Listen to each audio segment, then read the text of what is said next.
ऐसे ही था कि 4 इंजीनियरिंग स्टूडेंट्स, ठीक है, 4 इंजीनियरिंग करने वाले स्टूडेंट्स, आईआईटी के स्टूडेंट्स जो थे, वो लोग एग्जाम लिखने के लिए एग्जाम के समय में तैयारी कर रहे थे। और फिर वो लोगों ने बोला एग्जाम, अगले दिन एग्जाम है, उन्होंने बोला यार ये हमारी पढ़ाई पूरी नहीं हुई है, हम लोग एग्जाम नहीं दे पाएंगे, हम लोग कुछ फायदा नहीं है यार, हम लोग आज रात को एक पार्टी करते हैं, और बाद में हम प्रिंसिपल को बोलेंगे बाद में एग्जाम ले लो। तो वो लोग रात को पार्टी करते हैं, मस्त में खाते हैं पीते हैं, टून हो जाते हैं। सुबह उठते हैं, लेट उठता है, सुबह लेट हो गया, एग्जाम भी चालू हो गया, वो लोग लेट जाते हैं, एग्जाम एंड होने तक जाते हैं, बोलते हैं सर, और उस दिन ना वो लोग क्या करते, जब वो पहुंचते ना अपने कपड़े के ऊपर ना चिकड़ ये वो सब लगा के ना मट्टी विट्टी लगा के जाते हैं। सर बोलते रहे अभी आ रहे तुम लोग, सर देखो ना क्या हुआ, क्या हो गया, एक्सीडेंट हुआ, क्या हुआ?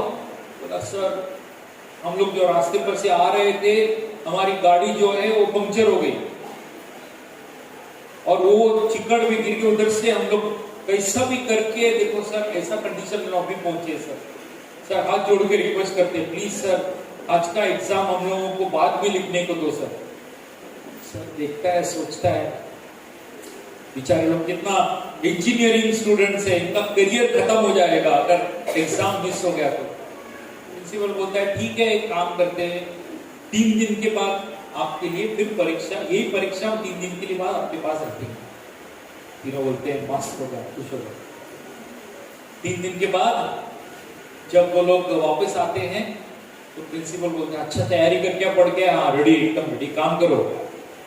एक एक को एक एक रूम में डाल देते हैं, अलग अलग रूम में, और हर एक को क्वेश्चन पेपर देते हैं और 2 ही सवाल रखते हैं, ठीक है। पहला सवाल तुम्हारा नाम क्या है, दूसरा सवाल कौन सा टायर पंक्चर हो गया था, ठीक है, ओके। आइए वजन की तरफ उठते हैं। नहीं समझ में आया? जब समझ में आए तो हंस लेना, ओके। चलो एक सवाल करता हूं आप लोगों से, ये पर्सनल सवाल है, ये रिश्तों का सवाल है, प्लीज आप उसका जवाब जरूर दीजिएगा, ओके। अगर आपके परिवार में आपको इग्नोर किया जाता है, आपको इग्नोर मतलब नजरअंदाज किया जाता है, आपको पूछा नहीं जाता कि हम लोग अभी कल परसों ये करने वाले हैं, तुझे क्या लगता है, तू साथ में रहेगा नहीं रहेगा, हम लोग ये कर रहे हैं, हम लोग नया टीवी खरीदने वाले, वगैरह वगैरह, जो भी घर में बातचीत चल रही है, आपको उसमें से क्या कर दिया जा रहा है, साइड में रखा है। आप साथ में खाना खाने को बैठे हैं लेकिन आपसे बातचीत नहीं हो रही है, बाकी लोग आपस में बातचीत कर रहे हैं और आपका साथ बातचीत नहीं हो रही है। आपको वो लोग, आप कुछ कहना चाहते हैं लेकिन आपको सुना नहीं जा रहा है, आपको कैसा महसूस होगा, कैसा लगेगा आपको? मेरी बात समझ में आ रही है? पीछे तक होना आवाज आ रही है? हाँ ओके। कैसा लगेगा आपको? बुरा लगेगा ना? वेरी गुड, मैं चेक कर रहा था, खाली मेरे को लगता है कि आपको भी लगता है, ठीक है ना? ओके, इस बात को ध्यान में रखिएगा क्योंकि यही सवाल मैं आपके साथ एंड में करने वाला हूं, ओके। ये सवाल मेरा एंड में भी रहेगा आपके पास। आज मैं जो वचन लेकर आ रहा हूं उसके लिए मैं आपको तैयार कर रहा हूं। अगर आप अपने जीवन में प्रार्थना करने में संघर्ष कर रहे हैं, मैं फिर से इसी पॉइंट पर लेकर आऊंगा, आपका रिश्ता परमेश्वर के साथ, जहां पर आप संघर्ष करते हैं, प्रार्थना करना चाहते हैं, प्रार्थना करने को नहीं हो रहा है, यहां तक कि आप यहां पर भी आके कभी कभी सुनते सुनते सो जाते हैं। अगर आपका ये संघर्ष है तो वेलकम, आज सोना नहीं, आज वचन सुनने के लिए तैयार रहना क्योंकि परमेश्वर आपकी मदद करना चाहता है। ओके। दूसरा, अगर आपका संघर्ष यह है कि मैंने प्रार्थना किया है, प्रभु से मांगा है, लेकिन क्या मालूम वो मेरी बात सुनेगा कि नहीं, वो मैंने मांगा है वो मिलेगा कि नहीं, वो श्योर नहीं है, तो मैं चाहूंगा कि आज ये वचन आपके लिए। ओके। तीसरा, मैं आपके सामने शास्त्र के कुछ ऐसी बातें लेकर आऊंगा जो आपकी मदद करेगी परमेश्वर के साथ समय बिताने के लिए। दूसरा, आपको श्योर होगा कि आपने जो मांगा है वो होने वाला है, परमेश्वर आपके लिए है, आपके साथ है। ये दो चीजें मेरी कोशिश रहेगी आपको समझाने की। ओके। पिछली बार जहां पर मैंने छोड़ा था, मेरा प्रचार खजाना कहां है, याद है सबको पिछली बार का कहानी? आप लोग आए थे ना पिछले संडे को, यही लोग थे ना? नहीं? ओके। पिछली बार मेरा वचन था खजाना कहां है, और खजाने के विषय में हम लोगों ने एक वचन पढ़ा था जो कहता है, परंतु हमारे पास यह धन मिट्टी के बर्तनों में रखा है। ये खजाना परमेश्वर ने दिया है हमारे पास, लेकिन वो खजाना हमने परमेश्वर ने कहां रखा है? मिट्टी के बर्तनों में। तो ये खजाना क्या है और मिट्टी के बर्तन क्या है, इस पर हमने पिछली बार मनन किया था। तो खजाना क्या है? Next slide. खजाना क्या है? हम यीशु की मृत्यु को अपने देह में हर समय लिए फिरते हैं, ये खजाना है। खजाना क्या है? यीशु की मृत्यु को अपने अंदर लिए फिरते हैं, ये खजाना है। कि यीशु का नहीं, कि यीशु का जीवन भी हमारे देह में से प्रकट हो। तो बर्तन क्या है? बर्तन क्या है? हमारा शरीर। हमारे अंदर परमेश्वर ने अपना खजाना उंडेला है, और खजाना क्या है ये कभी भूलना नहीं। खजाना ये है यीशु की मृत्यु, वो हकीकत जो यीशु ने क्रूस पर अपना शरीर तोड़ा, अपना लहू बहाया, वो हकीकत जिस पर विश्वास करके तुमने अपना मसीह जीवन शुरू किया है, यही खजाना है। इसे संभाल कर रखो, इसको लेके जियो, इसको हर तूफान में याद रखो, क्योंकि यही खजाना है। जब मिट्टी के बर्तन टूटते हैं तो ये खजाना बाहर आता है। ये खजाना ऊपर से बर्तन के अंदर गया है। Next slide. ये खजाना बर्तन के अंदर ऊपर से गया है, लेकिन ये बाहर कैसे चमकेगा? जब ये मिट्टी के बर्तन टूटने लगते हैं और ये बाहर की परिस्थितियां हमें तोड़ने को आती हैं, लेकिन ये खजाना उसके अंदर से बाहर निकलता है और हमें उन परिस्थितियों में विजय देता है। आमीन। ध्यान रखना, तुम कितना भी ट्राई करो, तुम उपवास करो, प्रार्थना करो, लेकिन उस उपवास में, उस प्रार्थना में इस खजाने को याद रखो, यीशु की मृत्यु को याद रखो, क्योंकि यही एक वाचा है तुम्हारे और परमेश्वर के बीच में, जो यीशु के लहू से लिखी गई है, जो परमेश्वर ने साइन कर दिया है, उसे कोई मिटा नहीं सकता। तुम्हें उस वाचा के ऊपर क्लेम करना है, कहना है, प्रभु तूने ये वादा किया था, तेरे बेटे के लहू ने उस पर मुझे खरीद लिया है, तू मेरे वादे का पक्का है। वो बातें, उसकी कुर्बानी को याद करके तुम जब परमेश्वर से मांगोगे, तब तुम्हें परमेश्वर उस खजाने को और उजाला करेगा, तुम्हारे अंदर से वो खजाना बाहर निकलेगा और तुम हर परिस्थिति में विजय देखोगे। तुम अपने आप को कमजोर पाओगे अंदर से, लेकिन बाहर तुम विजय देखोगे। हालेलुया। याद रखना, तुम्हारे मुश्किल के समय में तुम्हें लगेगा कि सब लोग मेरे विरोधी हैं, हो सकता है, लेकिन तुम टूट रहे हो, टूटने दो। जब तुम टूट रहे हो, तुम सही जा रहे हो, क्योंकि तुम्हारे अंदर से खजाना बाहर टूट रहा है। आगे बढ़ने का मतलब यह है टूटने का। लोग बोलते हैं ना, आगे बढ़ना, आगे बढ़ना है। परमेश्वर कहता है आगे बढ़ना है, मतलब तुम्हें टूटना है। यहां पर बजाना, यहां पर प्रचार करना, वो आगे बढ़ना नहीं है। आगे बढ़ने का मतलब है टूटना है। और जब तुम टूट रहे हो तब तुम आगे बढ़ रहे हो, क्योंकि वो खजाना तुम्हारे अंदर से लुट रहा है बाहर, जिसके लिए तुम बुलाए गए। हालेलुया। ओके, यही बात को हम आगे ले जाते हैं। Okay, next. आज मेरा शीर्षक है मेरी पहचान ऊपर तक है। सुना है ना डायलॉग? हाँ, ये डायलॉग सुना है कि नहीं? और अक्सर कभी सुनने को मिलता है हमने, जब रास्ते पर दो गाड़ियां टकराती हैं, सब लोग अपना अपना क्या निकालते हैं? मोबाइल निकालते हैं।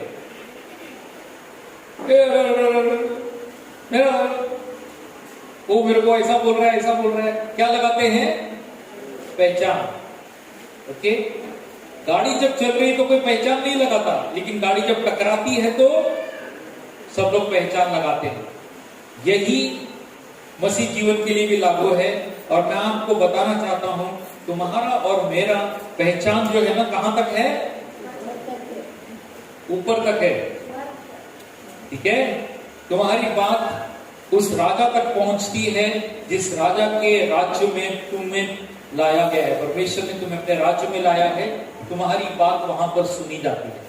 आमीन। ओके, तो इस वचन को, इस शीर्षक को मैं आपके सामने लेकर आने के लिए उस कहानी को फिर से दोहराना चाहूंगा जो जेरेमिया की कहानी थी। कितनों को याद है जेरेमिया की कहानी? मैंने पिछली बार सुनाई थी। ओके, जेरेमिया की कहानी जिनको याद नहीं है, शॉर्टकट में बताना चाहूंगा। जेरेमिया उस जमाने में पैदा हुआ था जब इस्राएल जो था, उसका राजा जो था वो परमेश्वर से हट गया था। उसने मूर्ति पूजा शुरू की थी और लोग गुमराह हो रहे थे और परमेश्वर का क्रोध उस देश पे आया हुआ था। और उस कारण से उस देश के चारों ओर दुश्मन ने घेरा डाला था और पिछले 1.5-2 साल से वो लोग हमले की तैयारी कर रहे थे और अंदर के लोग घबरा रहे थे। और यिर्मयाह जो था वो भविष्यवक्ता था। भविष्यवक्ता कौन होता है? परमेश्वर की आवाज सुनता है, लोगों तक पहुंचाता है। उसने परमेश्वर से सुना कि ये राज्य घेरे में है, दुश्मन के संकट में है, क्योंकि इधर का राजा परमेश्वर की बातों से हट गया है, उस कारण से दुश्मन उसके ऊपर हावी होने वाले हैं। तो यिर्मयाह राजा को बोलता है, कहता है, राजा आप गलत कर रहे हैं, आप परमेश्वर की तरफ फिर से मुड़ जाओ, ये जो कार्य है ये सब बंद करो, तो परमेश्वर आपके दुश्मनों को भगा देगा। परमेश्वर की सुरक्षा हट रही है, तुम परमेश्वर से हट रहे हो, उसकी सुरक्षा तुम्हारे ऊपर से हट रही है। और राजा गुस्सा हो गया, बोला तू भविष्यवक्ता है, तेरा काम मेरे को इनकरेज करना है, मुझे प्रोत्साहन देना है, तू तो मेरी गलतियां बताता है, मुझे नहीं सुनना है, इसको जेल में डालो। तो उसे कहां डाल दिया गया था? जेल में डाल दिया। जेल में शास्त्र कहता है यिर्मयाह परमेश्वर के साथ मग्न था। यिर्मयाह टूट रहा था, लेकिन यिर्मयाह परमेश्वर के साथ संगति में बना हुआ था। और उस एक रात को परमेश्वर की आवाज को वो साफ सुनता है। यिर्मयाह 32 में वो वचन है, लेकर आएंगे नेक्स्ट वन। या यिर्मयाह 32 में उसने कहा, यहोवा का, यिर्मयाह 32:6 में लिखा है, यिर्मयाह ने कहा, यहोवा का वचन मेरे पास पहुंचा, देख शलूम का पुत्र हनूमेल जो तेरा चचेरा भाई है, सो तेरे पास यह कहने को आने पर है कि मेरा खेत जो अनातोत में है उसे मोल ले ले, क्योंकि उसे मोल लेकर छुड़ाने का अधिकार तेरा ही है। सिर्फ इतना ही वचन पढ़ूंगा और इसमें से कुछ बातें सिखाऊंगा। ठीक है, सबसे पहले इस एक ही वचन में बहुत से नाम दिए गए हैं और एक खास बात कही गई है। You know, bring that slide. Only 6th वचन is there. Jeremiah 32:6 ऐसे।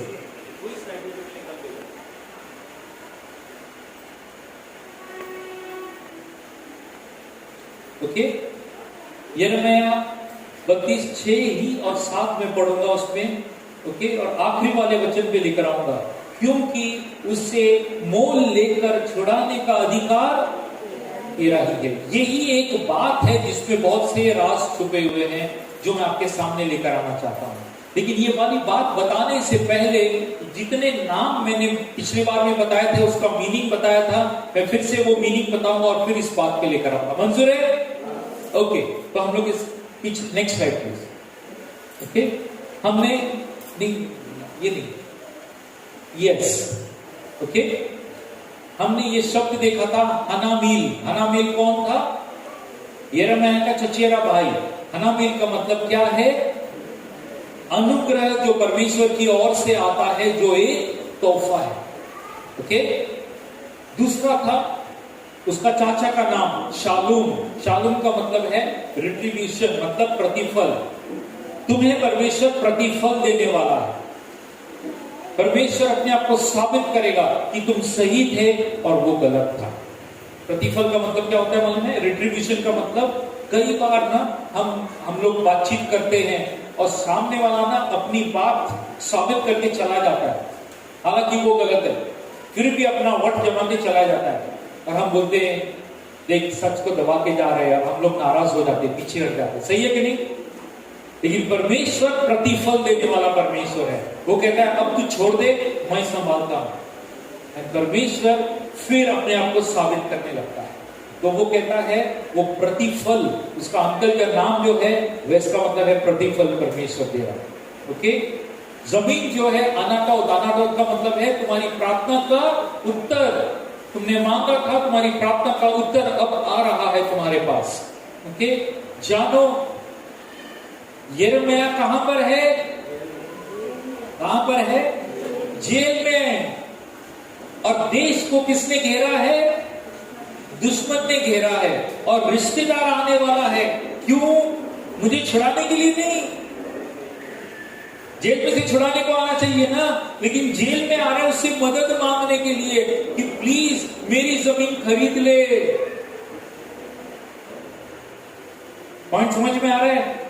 ओके, क्योंकि उस जेल में परमेश्वर यिर्मयाह के साथ है। ओके, तीसरी बात बेंजामिन। ओके, बेंजामिन का जिक्र क्या किया गया? बेंजामिन एक गोत्र है जिसमें से परमेश्वर ने उन लोगों को चुना है। वो बेंजामिन गोत्र का है। बेंजामिन का मतलब है son of the right hand, मेरा ज्येष्ठ पुत्र, मेरा राइट हैंड में बैठने वाला बेटा। ओके, वो अधिकार वाली बात है उसमें। और वो जो जमीन खरीदता है वो 17 चांदी के सिक्कों में खरीदता है। कितने? 17। वो 17 का मतलब क्या है मालूम है? अपने दुश्मन पर विजयी होना। अपने दुश्मन पर विजयी होना, और वो भी पूरी विजय, संपूर्ण विजय, अधूरी विजय नहीं, अपने दुश्मन पर पूरी विजय होना। ओके, और फिर वो जो क्या बोलते हैं एग्रीमेंट था ना, सेल डीड, कि ये जमीन तेरी हुई, ये पैसे ले, तो वो जो साइन होता है ना, पेपर डॉक्यूमेंट, वो डॉक्यूमेंट बोलता है कि बारूक इधर आ और इस मट्टी के घड़े में डाल दे। किसमें डाल दे? मट्टी के घड़े में डाल दे। तो फिर बारूक उसे, बारूक का मतलब क्या है मालूम है?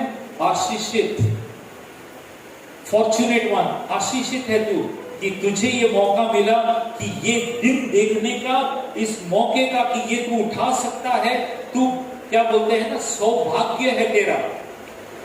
ओके, परमेश्वर कहता है सौभाग्य है तेरा।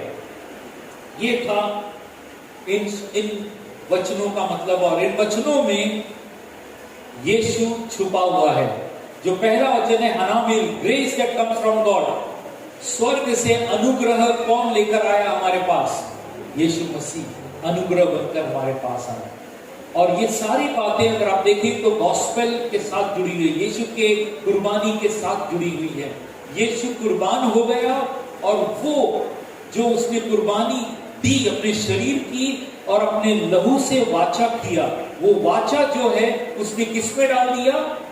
मट्टी के घड़ों में। और वो मट्टी के घड़े कौन है? तुम और मैं। हमारे अंदर उसने वो वाचा रखा है। अगर तुम यहां पर आए हो कोई भी कारण से, तुम थक के आए हो, रो के आए हो, दुखी होके आए हो, तुम आए हो, तो जानो कि ये वो वाचा तुम्हारे अंदर है जिसने तुम्हें खींचकर परमेश्वर के पास लेकर आया और वो तुमसे मुलाकात करना चाहता है, वो तुम्हें ताजा करना चाहता है। आमीन। तो मट्टी का घड़ा और ये भी हमने देख लिया। अब मैं उस पॉइंट पर लेकर आ रहा हूं, ओके, पिछले वाला स्क्रिप्चर लेके जो ऊपर था, क्योंकि उसे मोल लेकर छुड़ाने का अधिकार तेरा ही है। अब मैं रिश्ते की बात करता हूं, हनामेल और यिर्मयाह का रिश्ता। ठीक है, किसी को मालूम है यिर्मयाह का मतलब क्या है?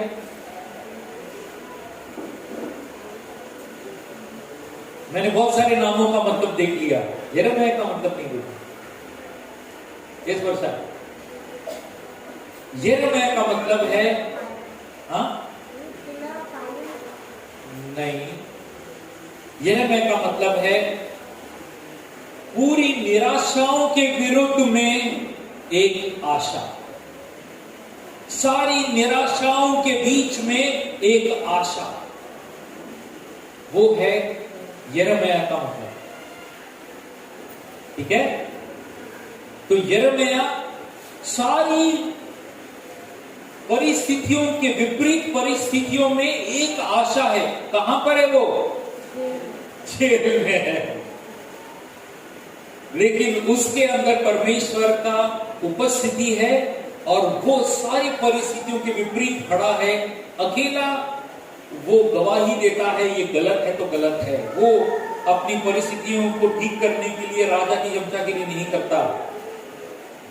जो उसने परमेश्वर से सुना है उसमें वो अटल खड़ा है। ओके, वो एक आशा लेकर खड़ा है।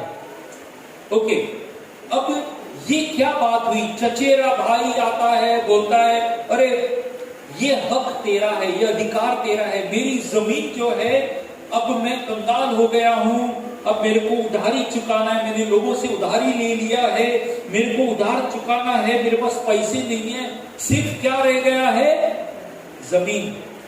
तो ये जमीन मैं बेचना चाहता हूं। तो वो किसको बेचना चाहिए जमीन? आप किसको बेचेंगे जमीन? जो सबसे ज्यादा पैसा देगा उसको देंगे या आपके रिश्तेदार को देंगे? किसको देंगे? जो काम से आए ना वो जानते हैं कि सबसे पहले ये जमीन है ना, वो अपना चाचा का बेटा और बाजू में है, जान दो उसको दे देते। सही है कि नहीं? हाँ। और शहर के लोग क्या बोलेंगे? नहीं रे नहीं, जो अच्छा काम देगा ना उसको बेचना, क्योंकि हम उस माहौल में बड़े नहीं हुए। ओके, शास्त्र के अनुसार बाइबल में दिया है कि जब तुम्हारा रिश्तेदार गरीब हो जाए, उसे छुड़ाने का अधिकार सबसे पहले किसका है? तुम्हारे उस धनी रिश्तेदार का। ओके, और ये जो रिश्ता है उसे एक शब्द में कहा गया है बाइबल में, उसे कहते हैं रिडीमर। उस शब्द को लेकर, रिडीमर अंग्रेजी शब्द है रिडीमर, हिंदी में कहते हैं छुड़ाने वाला। ये अंग्रेजी जो शब्द है ना रिडीमर, प्लीज इसे समझने की कोशिश करना। अगर आप इसकी बातों को, इन शब्दों को समझ गए ना, इसका मतलब आपको आसानी होगी प्रार्थना करने के लिए, आपका विश्वास मजबूत होगा कि मैंने जो मांगा है मुझे मिलने वाला है। रेडी है सुनने के लिए? इस रिडीमर का मतलब क्या है? रिडीमर का मतलब है निभाने वाला।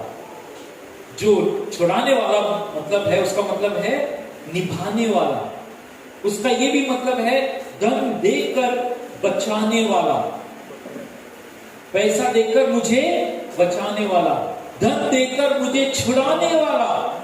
ओके, और अगला मतलब है मेरा बदला वो लेगा। रिट्रीब्यूशन था ना, जिसने मेरे साथ अन्याय किया मैंने माफ किया है, अब उसको कौन संभालेगा? मेरा रिडीमर, मेरा बचाने वाला जो है, मेरा प्रभु जो है, वो संभालेगा। ओके, मुझे मुक्त करने वाला। रिडीमर का मतलब है मुक्त करने वाला, इस झंझट से, इस क्या बोलते हैं, बेड़ियों से मुझे मुक्त करने वाला वो है। ओके, अगला है पाप से मुक्त करने वाला, छुड़ाने वाला, उद्धार करने वाला। ओके, और आखिर में लिखा है ईसा मसीह। ये जो मैंने निकाला है, मैंने गूगल से निकाला है। गूगल में इसका मतलब लिखा है रिडीमर का मतलब, और हम बाइबल में पढ़ते हैं रिडीमर, हमें समझ में नहीं आता। जब मैंने गूगल किया तो मुझे इतना मीनिंग निकला, मैंने कहा अरे बड़ी गहराई है इस शब्दों में। इस रिडीमर में बहुत गहराई है। छुड़ाने वाला, बचाने वाला, मेरा बदला भी ले लेगा, वो फिक्र नहीं करो, वो संभालेगा और फिर मुझे उद्धार देगा। आमीन। ये है रिडीमर। और रिडीमर किसे कहते हैं? हमारा प्रभु जो है, नेक्स्ट वचन, हमारा प्रभु जो है लेविटिकस की किताब में रिडीमर के बारे में कहता है। ओके, सुनने को रेडी है? फिर यदि तेरे सामने कोई परदेशी व यात्री धनी हो जाए और उसके सामने तेरा भाई कंगाल होकर अपने आप को तेरे सामने उस परदेशी व यात्री को उसके वंश के हाथ बेच डाले, तो उसके बिक जाने के बाद वो फिर छुड़ाया जा सकता है। उसके भाइयों में से कोई एक उसे छुड़ा सकता है। ये लेविटिकस की किताब में लिखा है। इस्राएल के लोग अगर गरीब हो जाते हैं और फिर अपने आप को बेच देते हैं, ओके, तो उसे छुड़ाने वाला कौन होना चाहिए? उसका कोई रिश्तेदार, उसके भाइयों में से कोई एक उसे छुड़ा सकता है। वह उसका वाचा या चचेरा भाई तथा उसका कल का कोई भी निकट कुटुंबी उसको छुड़ा सकता है। वह यदि धनी हो जाए तो वह अपने आप को छुड़ा सकता है।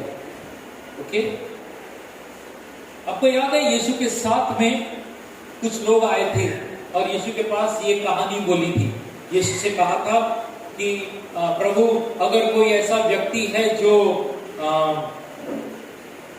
शादी करता है और वो बिना बच्चे के वो आदमी मर जाता है, फिर उसकी पत्नी दूसरे भाई से शादी करती है, ओके, और फिर उसमें से भी बच्चा नहीं होता और वो भी मर जाता है, फिर तीसरे भाई से शादी होती है। ये कहानी याद है आपको? ओके, वो कहानी क्यों उस प्रकार लेकर आए थे? उसका मतलब ये था कि छुड़ाने का अधिकार बड़े भाई के बाद दूसरे भाई का है, तीसरे भाई का है। तो वो प्रथा जो थी उनके अंदर पहले से मौजूद थी। और ये प्रथा कहां से आई थी? अपने रिश्तेदार को छुड़ाने की प्रथा कहां से आई थी? वो लेविटिकस की किताब में परमेश्वर ने उनको लिखा। ठीक है, और फिर हम यशायाह में पढ़ते हैं। Next slide. यशायाह में पढ़ते हैं बचाने वाला कौन है? गौर से सुनिएगा। परमेश्वर खुद बचाने वाला है। वो कहता है जो मनुष्य से तुच्छ जाना चाहता, जिससे जातियों की घृणा है और जो अपराधियों का दास है, इस्राएल का छुड़ाने वाला और उसका पवित्र, अर्थात यहोवा यूं कहता है कि राजा उसे देखकर खड़े हो जाएंगे और हाकिम दंडवत करेंगे। यह यहोवा के निमित्त होगा जो सच्चा और इस्राएल का पवित्र है और जिसने तुझे चुन लिया है। छुड़ाने वाला और हमें चुनने वाला कौन है? हमारा प्रभु। ओके, वो हमारा प्रभु है जिसने हमें छुड़ाया है, जिसने हमें चुना है। Okay, next slide. एक और वचन मैं आपके सामने लेकर आऊंगा। मत्ती 12:48 में उत्तर में यीशु ने बात करने वाले से कहा, ओके, आई थिंक होल्ड करना, इसको होल्ड करते हैं। हमारा बचाने वाला कौन है? हमारा बचाने वाला जो है वो हमारा प्रभु है। और प्रभु जब इस धरती पर आया था ना, तो वो हमारा रिश्तेदार बन के आया था।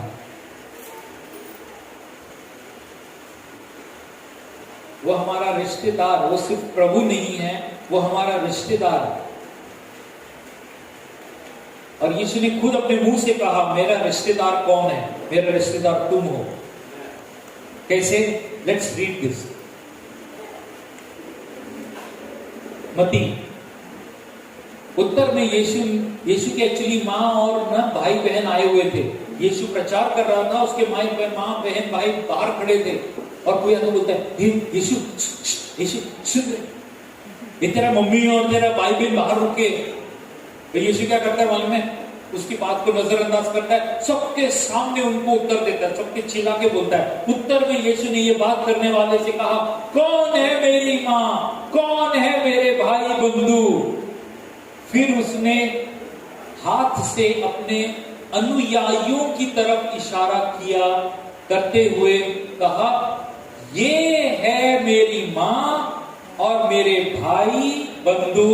हाँ, स्वर्ग में स्थित मेरे पिता की इच्छा पर जो कोई चलता है वही मेरा भाई, बहन और मेरी मां। क्या तुम प्रभु की इच्छा पर चलते हो कि नहीं? कभी कभी अपन सरक जाते हैं, होता है कभी कभी, लेकिन क्या तुम परमेश्वर की इच्छा पर, पिता की इच्छा पे चलते हो कि नहीं? देखो यार, तुमको कॉन्फिडेंस ही नहीं, तुम चलते हो कि नहीं। अगर तुम चलते हो तो यीशु कहता है तुम मेरे मां हो, तुम मेरे भाई हो, तुम मेरी बहन हो। यीशु तुम्हारे साथ वो नजदीकी रिश्ता, फैमिली रिश्ता निभा रहा है।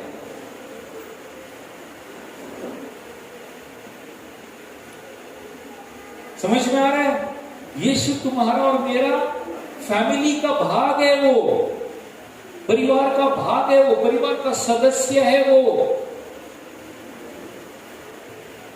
नेक्स्ट एक और वचन, जॉन 15:13 में,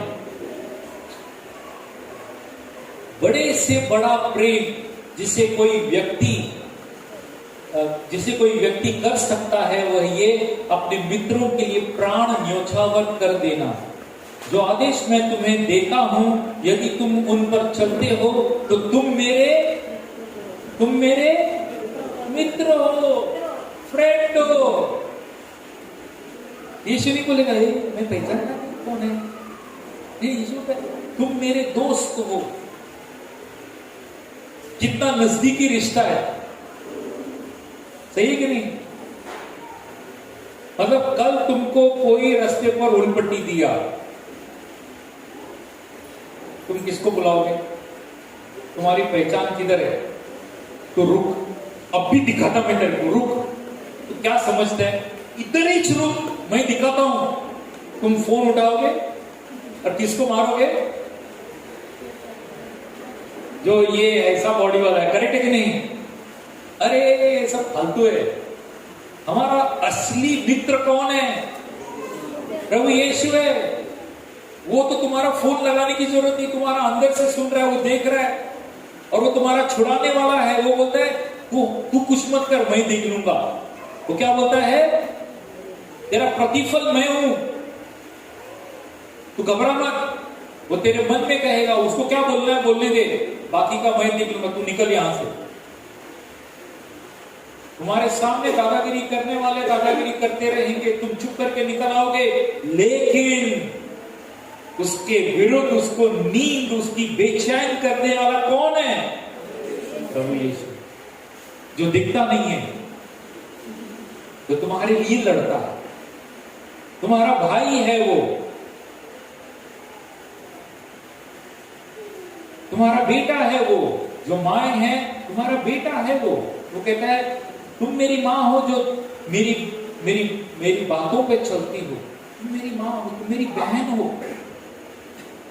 इतना नजदीकी रिश्ता वो निभाना, वो खुद निभाने को आया है।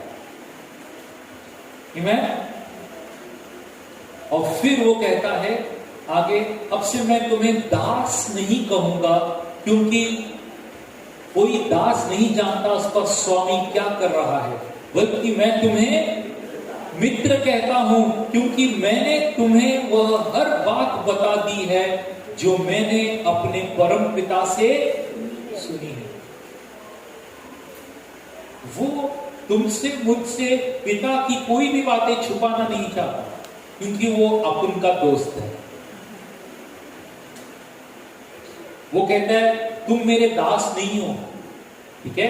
तो इसीलिए जब लोग बोलते हैं प्रभु का दास आया, प्रभु का दास आया, ये होता दास हटा, दास हटा, मित्र बोल, मित्र बोल।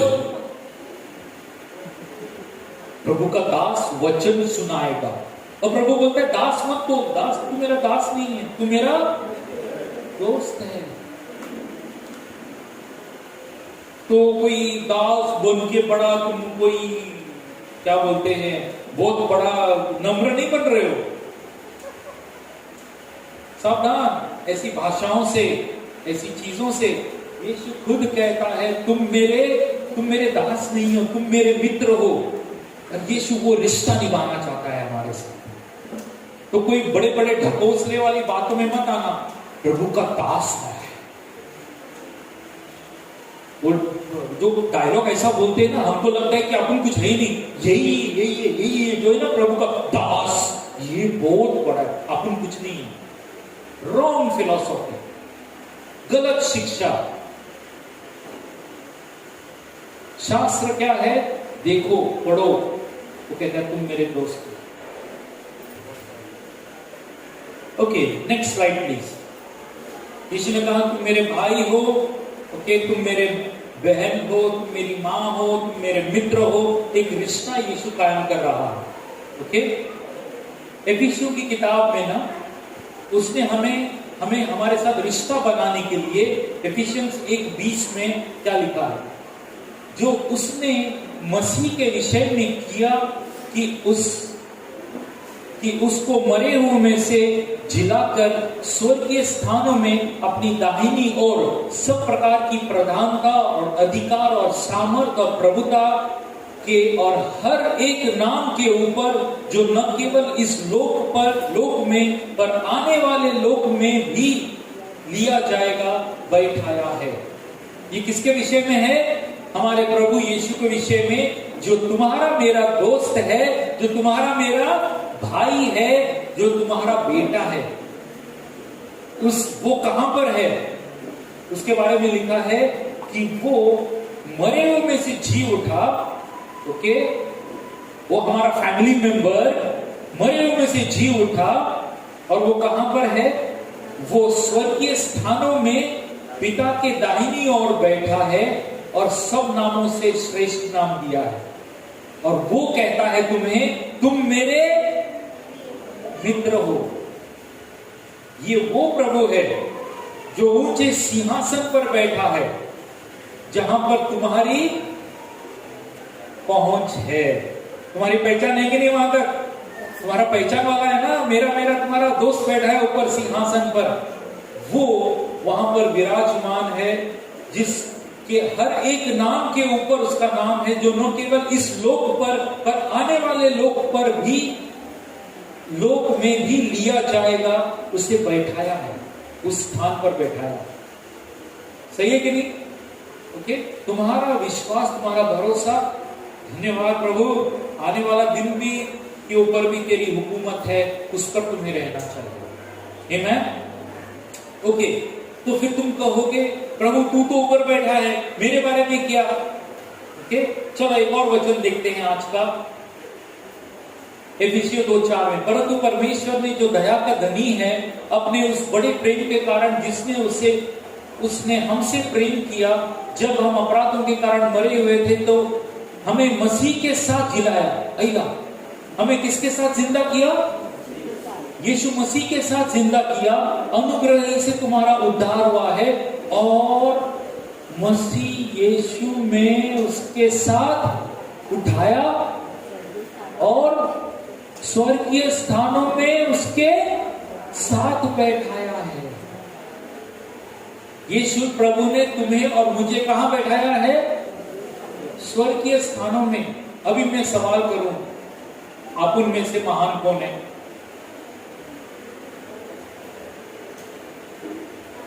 आप उनमें से महान कौन है?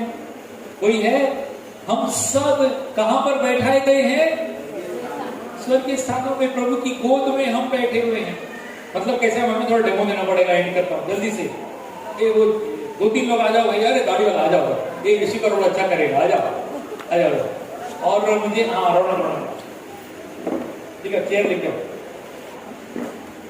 ओके, अब इधर बैठे।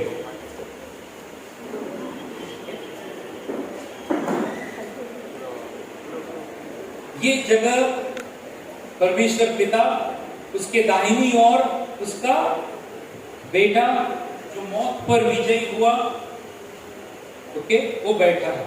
ध्यान देना, जब शास्त्र में लिखा है वो बैठा है, क्रिकेट मैच जीतने के बाद लोग बैठ जाते हैं? नहीं, मतलब मैच हो गया उसके बाद ही ट्रॉफी लेकर बैठते हैं कि नहीं? फोटो निकालने के लिए बैठते हैं कि नहीं? मैं ध्यान से सुनना मैं क्या कह रहा हूं। मैच जीतने से पहले कोई बैठता है क्या?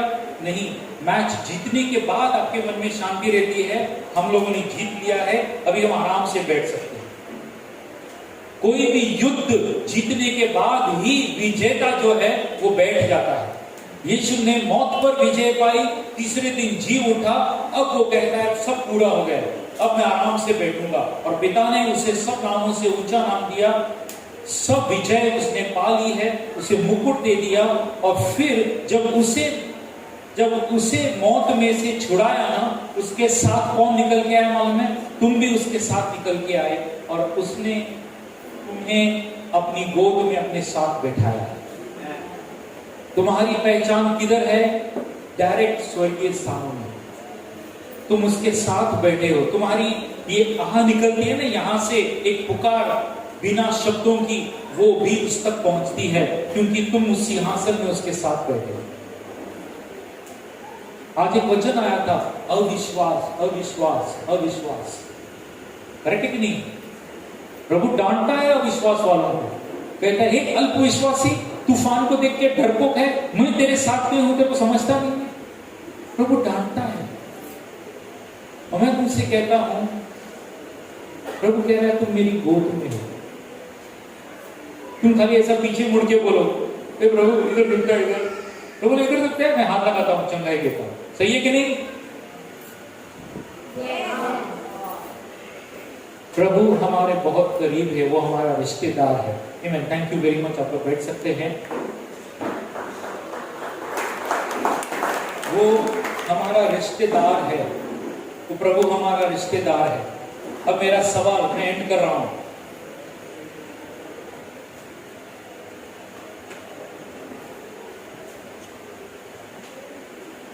रेडी सब लोग सुनने के लिए? मेरा सवाल फिर वही है, क्या तुम इस फैमिली मेंबर का साथ अपने घर पे साथ में खाना खाते हो, उसके साथ प्लान बनाते हो, उसकी बात को तुम सुनते हो, या अपनी जिद पे अड़े रहते हो? अगर तुम्हारा फैमिली में तुम्हारा बच्चा अपनी मर्जी से शादी करना चाहता है, माँ बाप को बताता नहीं है, माँ बाप को कैसा लगेगा? जो भी माँ बाप हैं बिंदास बोलो, आपके बच्चे आपको बताते भी नहीं है, चुप करके अपना जोड़ीदार को फिक्स कर दिया, बातचीत कर रहे हैं, प्लान कर रहे हैं कि हमको शादी करना ही है, तुम कराओ नहीं कराओ, और तुमको बाहर से खबर लगती है, तुम्हें कैसा लगेगा? बुरा लगेगा। ठीक है? अब सोचो, बुरा तो लगेगा, तुम्हें यह भी लगेगा कि मेरा बच्चा मुझ पर भरोसा नहीं करता। अब जिस प्रभु ने तुम्हें अपने साथ बैठाया है, तुम उसकी मर्जी के बिना ऐसे बड़े कदम उठाते हो, क्या उससे अच्छा लगेगा? अपने परिवार में क्या तुम इस प्रभु को वो स्थान देते हो जो स्थान उसका है? मैं चाहूंगा आहिस्ता से इस प्रभु के सामने खड़े हो।